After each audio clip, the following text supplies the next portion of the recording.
yadda lamuran tsaro suka girgiza arewacin Najeriya a baya-bayan nan.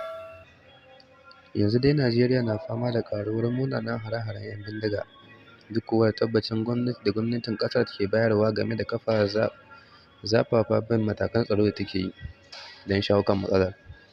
Aukuwar wasu lamura a tsakanin nan ta girgiza yankunan ƙasar, kama daga kwanton ɓaunar da 'yan ƙungiyar ISWAP suka yi wa sojoji, wanda ya yi sanadin asarar wani janar a jihar Borno, zuwa jerin sace-sacen mutane don neman kuɗin fansa a Sokoto da Zamfara da Katsina.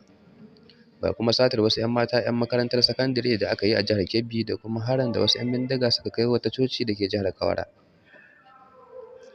Dukkanin hare-haren dai sun faru ne a arewacin Najeriya, kuma waɗannan hare-haren sun sa an shiga wani yanayi irin na ana kukan targaɗe sai ga karaya. Dangane da batun matsalar tsaro da ke addabar yankin arewacin Najeriya, inda a jere ake ta samun aukuwar hare-haren 'yan bindiga. Hakan kuwa wata alama ce da ke nuna cewa ƙungiyoyin 'yan bindiga dai na cin karensu ba babbaka a Najeriya.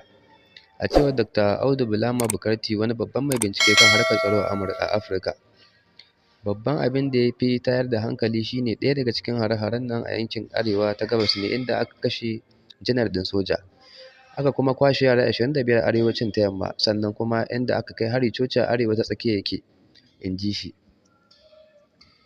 Masanin ya shaida wa BBC cewa waɗannan abubuwa sun nuna yadda rashin tsaro ya yi mummunar yaɗuwa a Najeriya, da kuma yadda ƙungiyoyin 'yan bindigar ke rarraba kansu.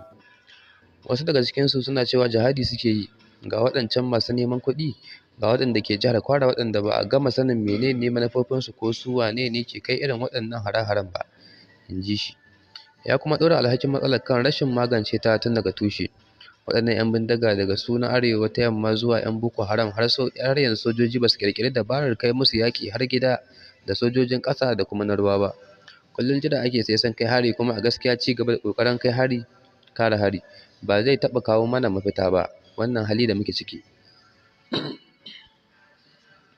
Akwai buƙatar sojojinmu su canza dabarar yaƙinsu daga yaƙin gaba da gaba, su fahimci cewa wannan matsalar ta yaƙin sunkuru ce, kuma matuƙar ba a koma dabarar yaƙin sunkuru ba, ba za a iya samun nasara ba. Dr. Audu Bulama